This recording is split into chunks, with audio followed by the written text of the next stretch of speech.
felt applause all around the Etihad Stadium. It's a major fixture, this. We would ask everyone here, no matter what your club colours are, to show solidarity with the people of Ukraine and all those affected by the ongoing conflict. In times of adversity, football stands together.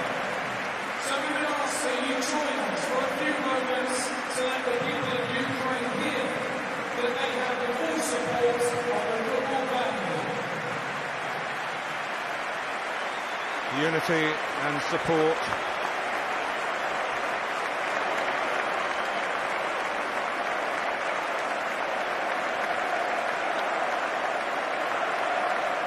Football certainly